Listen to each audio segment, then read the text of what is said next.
जय हिंद, नमस्कार। मैं मोहन पाठक और आज फिर से हम हाजिर हो चुके हैं आपके सामने देश के सबसे बड़े मुद्दे को लेकर, जो चल रहा है अहमदिया समुदाय को लेकर। भारत में एक ऐसा भी समुदाय है, भारत में ही नहीं बल्कि पूरी दुनिया में एक ऐसा समुदाय है जो इस्लाम धर्म को तो मानता है, इस्लाम के सारी चीज़ों को फॉलो करता है, लेकिन वो इस्लाम के जो पैगंबर मोहम्मद साहब हैं, मोहम्मद साहब को आखिरी पैगंबर मानने से इनकार करता है। और इन्हीं वजहों को लेकर, इन्हीं वजहों से जो मुस्लिम हैं वो इनको अहमदिया मुस्लिम को मुसलमान मानने से इनकार करते हैं। इसी कड़ी में भारत में आंध्र प्रदेश राज्य के एक संस्थान ने, जो इस्लामिक संस्थान है, उन्होंने अहमदिया समुदाय के मुसलमानों को मुसलमान घोषित करने से मना कर दिया है, उन्हें गैर मुस्लिम घोषित कर दिया है, यानी कि उन्हें मुसलमान मानने से इनकार कर दिया है। हमारे देश के पड़ोसी राज्य की अगर हम बात करेंगे पाकिस्तान की, तो पाकिस्तान में तो अहमदिया लोगों को बहुत ही ज़्यादा परेशान किया जाता है। साथ ही साथ अहमदिया लोगों के साथ क्या अत्याचार किए जाते हैं उन पर भी हम नज़र डालेंगे। लेकिन अहमदिया आंदोलन को लेकर भारत सरकार सख्त नज़र आ रही है और अहमदिया मुस्लिम समुदाय के साथ खड़ी होती हुई नजर आ रही है। लेकिन जो मुसलमान हैं, जो मुस्लिम संगठन है, वो अहमदिया मुसलमानों को मुसलमान मानने से इनकार कर रहे हैं। इसी पर हम विस्तार से चर्चा करेंगे और जानेंगे कि क्या है पूरा मामला। साथ ही साथ ये भी जानेंगे कि पाकिस्तान में किस प्रकार से इनको परेशान और प्रताड़ित किया जाता है, क्या क्या चीज़ें इन पर पाबंदियां लगी हैं पाकिस्तान में, उन सारी चीज़ों को हम जानेंगे।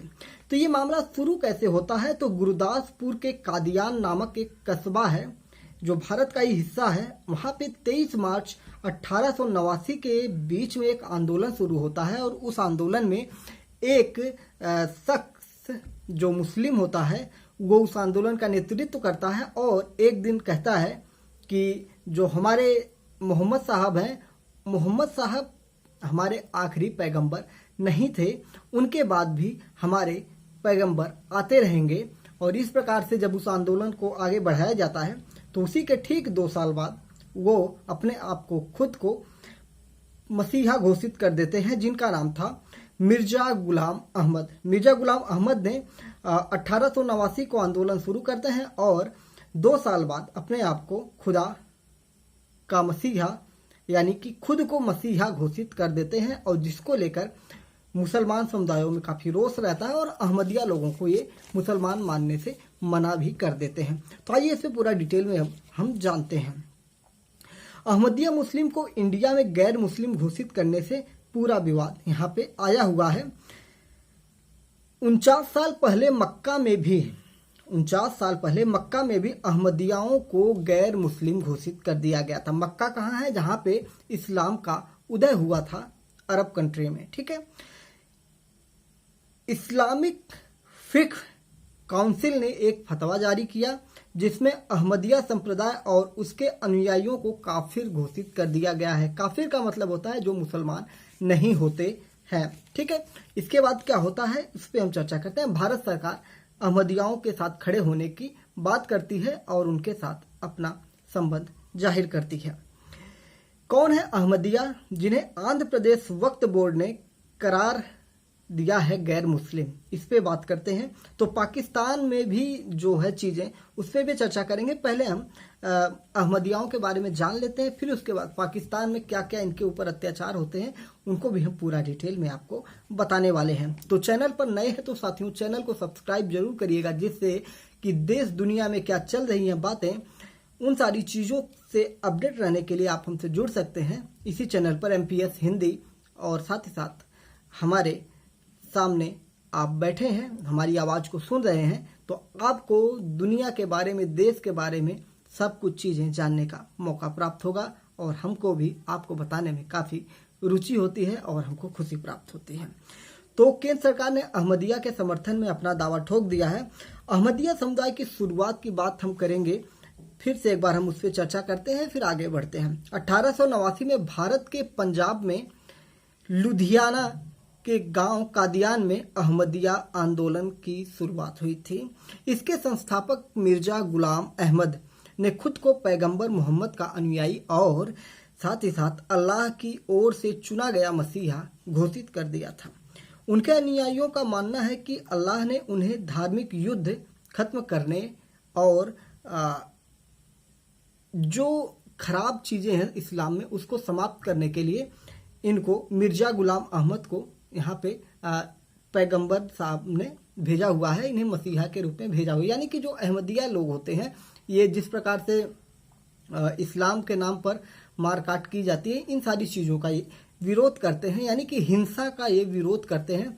और इनके अगर हम पूजा पद्धति की बात करेंगे, इनके वेशभूषा की बात करेंगे, तो जो अहमदिया लोग होते हैं इनकी वेशभूषा ये भी जालीदार टोपी लगाते हैं, ये भी मुसलमानों की आम मुसलमानों की तरह दाढ़ी रखते हैं, कुर्ता पैजामा पहनते हैं। साथ ही साथ इनके खान पान भी लगभग बराबर हैं, लेकिन सिर्फ और सिर्फ अंतर ये है कि ये मोहम्मद साहब को आखिरी पैगंबर नहीं मानते। ये कहते हैं कि लगातार पैगंबर हमारे देश में आते रहते हैं और जो इनके इस समय इनके धार्मिक गुरु होते हैं इन्हीं को ये अपना पैगंबर मानते हैं। यानी कि पैगंबर की जो लिस्ट है इनकी आगे बढ़ती चली जाती है, लेकिन आम मुसलमान जो होता है, एक सामान्य जो मुस्लिम होते हैं, वो पैगंबर को आखिरी किसको मानते हैं? मोहम्मद साहब को मानते हैं। तो इसी को लेकर इनके ऊपर फतवा जारी होता रहता है कि ये जो है अहमदिया लोग जो है मुसलमान हैं ही नहीं, ये लोग मोहम्मद साहब को नहीं मानते हैं। ये सारी चीज़ें निकल के आ जाती हैं। अगर हम इनके कानून के बारे में बात करेंगे तो जो हनफी कानून होता है, हनफी कानून ये लोग मानते हैं। कौन? अहमदिया लोग कौन से कानून को मानते हैं? हनफी कानून को मानते हैं। मिर्जा गुलाम अहमद ने कोई भी शरीयत की बात नहीं की है। ऐसा ये लोग कहते हैं कि जो शरीयत कानून चलता है इसको हम नहीं मानते हैं, क्योंकि इनके जो मिर्जा गुलाम अहमद अहमदिया संप्रदाय के संस्थापक थे, उन्होंने इसके लिए किसी भी प्रकार की बात नहीं की है। साथ ही साथ अगर हम बात करेंगे तो इनका ये भी कहना होता है कि जो भी बातें हमारे गुलाम अहमद ने बताया है, हमारे धर्मगुरु गुलाम अहमद ने बताया है, वो सारी चीज़ें मोहम्मद साहब की ही चीज़ों को इन्होंने बताया है। तो हमें अलग से किसी चीज़ को मानने की ज़रूरत नहीं है। लेकिन मोहम्मद साहब ने किसी भी प्रकार की हिंसा की बात नहीं की है, ऐसी चीज़ें ये लोग कहते हैं। और पाकिस्तान में इनके साथ साथ क्या होता है इस पर भी अगर हम नज़र डालेंगे तो इनको जो है अहमदिया लोग जो होते हैं इन्हें कादियानी के नाम से भी जाना जाता है। यानी कि कादियानी संप्रदाय या कादियानी समुदाय के रूप में इन्हें जाना जाता है, अहमदिया को। तो इस सिलसिले में अगर हम बात करें पाकिस्तान में, तो पाकिस्तान में इन्हें खुले में नमाज की आयतें पढ़ना गैर कानूनी है। यानी कि ये लोग खुले में नमाज नहीं पढ़ सकते हैं, ऐसा पाकिस्तान में है।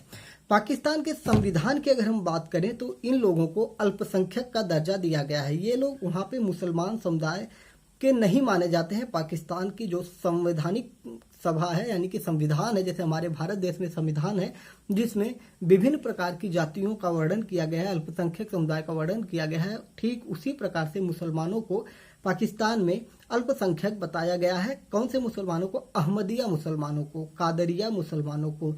यानी कि पाकिस्तान जो है एक इस्लामिक कंट्री है, लेकिन वहाँ पर अहमदिया लोगों को अल्पसंख्यक के रूप में जाना जाता है। साथ ही साथ अगर हम बात करें तो अहमदिया लोग, जैसे आम बोलचाल की भाषा में हम लोग राम राम या नमस्कार बोलते हैं, उसी प्रकार से मुसलमान आपस में अस्सलाम वालेकुम या सलाम वालेकुम जैसे शब्दों का संबोधन करते हैं नमस्कार की भाषा के रूप में। तो अहमदिया लोगों को अस्सलाम वालेकुम बोलना भी अपराध की श्रेणी में रखा गया है पाकिस्तान में, भारत में नहीं, पाकिस्तान में। ठीक है, भारत में तो इन्हें प्रॉपर मुसलमान यानी कि अल्पसंख्यक का दर्जा ऑलरेडी प्राप्त है, इसीलिए भारत सरकार इनका समर्थन भी करते हुए नजर आ रही है। आप जानते होंगे कि आप न्यूज बराबर पढ़ते होंगे कि पाकिस्तान में मस्जिदों पर आतंकवादी हमले हो जाते हैं, मस्जिदें मिसाइल से उड़ा दी जाती हैं। वहाँ पे तो मान लीजिए हिंदुओं के साथ भी अत्याचार होते रहते हैं। लेकिन पाकिस्तान में जब एक इस्लामिक कंट्री है और वहाँ पे मस्जिद उड़ाई जाती है, आप देखते होंगे कि मस्जिद में बच्चे भी उसमें हताहत होते हैं। अभी हाल ही में मुझे याद है कि कुछ 1-1.5 साल पहले एक मस्जिद में हमला हुआ था जिसमें कई लोगों के मारे जाने की बात आई थी, साथ ही साथ उसमें कुछ बच्चे भी डेथ कर गए थे। तो ये कौन सी मस्जिदें होती हैं? ये वही मस्जिदें होती हैं जो अहमदिया समुदाय के लोगों का होता है। ये आम मुसलमानों का जो मस्जिद होती है वो नहीं होता है, और इसीलिए इनके ऊपर बार बार इस प्रकार के अत्याचार किए जाते रहते हैं, क्योंकि इन्हें मुसलमान नहीं माना जाता है। तो ये रही सारी बातें। अहमदिया समुदाय ऐसा मुस्लिम समुदाय है जो हजरत मोहम्मद साहब को आखिरी पैगंबर स्वीकार नहीं करता है, इसीलिए इन लोगों के ऊपर लगातार अत्याचार किए जाते रहते हैं। अगर हम इनकी जनसंख्या की बात करेंगे कि पूरी दुनिया में इनकी जनसंख्या क्या है, तो इनकी जनसंख्या पूरी दुनिया में, पूरे विश्व में इनकी जनसंख्या 2 करोड़ है। और अगर हम भारत में बात करेंगे तो इनकी जनसंख्या लगभग 10 लाख के आसपास है। और सबसे ज़्यादा अहमदिया समुदाय के लोगों की हम जनसंख्या की बात करेंगे तो हमारे पड़ोसी देश पाकिस्तान में सबसे ज़्यादा अहमदिया मुसलमान वहाँ पे रहते हैं, और इसीलिए सबसे ज़्यादा उनको प्रताड़ित भी वहीं पर किया जाता है। तो ये रही पूरी डिटेल जिसको मैंने आपको बताया। उम्मीद है कि आपको अहमदिया संप्रदाय को लेकर, अहमदिया समुदाय को लेकर, और साथ ही साथ मोहम्मद साहब को आखिरी पैगंबर मानना, या अहमदिया के समुदाय के द्वारा मोहम्मद साहब के बाद भी पैगंबर के आने के सिलसिले को मानना, और साथ ही साथ भारत सरकार और जो मुस्लिम संगठन है उनके बीच के टकराव की बात आप लोगों को ठीक ठीक समझ में आ चुकी होगी। तो अगर चैनल पर नए हैं तो चैनल को सब्सक्राइब जरूर करिएगा, क्योंकि आपको डेली अपडेट्स और इस प्रकार से एक्सप्लेनेशन लगातार आपको प्राप्त होते रहेंगे। जय हिंद, नमस्कार, भारत माता की जय।